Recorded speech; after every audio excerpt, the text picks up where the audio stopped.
சென்னை துறைமுகம் தொகுதியில் திமுக வேட்பாளர் சேகர் பாபு, தாவிக வேட்பாளர் சினோரா அசோக் இடையே தற்பொழுது மோதல் ஏற்பட்டுள்ளதாக அண்மை செய்தி கிடைத்துள்ளது.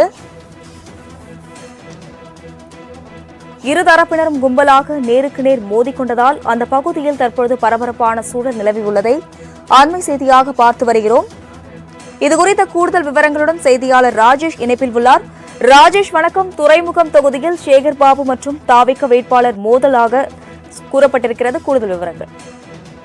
வணக்கம். 2026 சட்டமன்ற தேர்தலுக்கான வாக்குப்பதிவு தற்பொழுதுதான் நிறைவு பெற்றிருக்கிறது.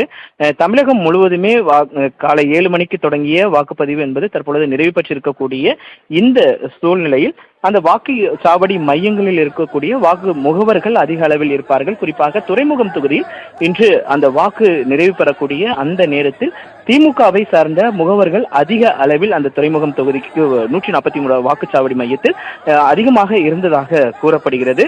உடனே அங்கு போட்டியிடக்கூடிய தமிழக வெற்றி கழகத்தை சேர்ந்த சினோரா அசோக் தங்களுடைய அதாவது தமிழக வெற்றி கழகத்தை சேர்ந்த அந்த பூத் முகவர்களையும் உள்ளே அனுமதிக்க வேண்டும், திமுகவினரை மட்டும் எப்படி அனுமதிக்கிறீர்கள் என்று கேட்டது. இருவருக்கும் இடையே, திமுகவினருக்கும் தமிழக வெற்றி கழகத்தினருக்கும் இடையே அந்த மோதல் என்பது ஏற்பட்டிருக்கிறது.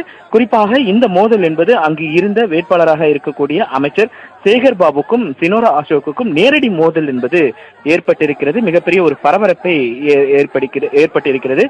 குறிப்பாக இருவருமே வார்த்தை மோதலில் ஈடுபட்ட சூழ்நிலையில் ஒரு கட்டத்தில் எல்லை மீறி இருவருமே கைகலப்பாக மாறக்கூடிய ஒரு சூழல் என்பது அங்கு ஏற்பட்டிருக்கிறது.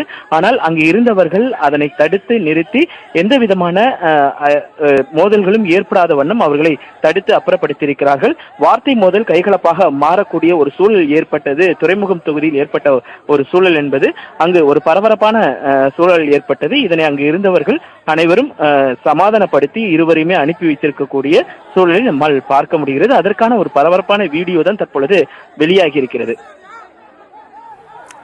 விவரங்களுக்கு நன்றி ராஜேஷ்.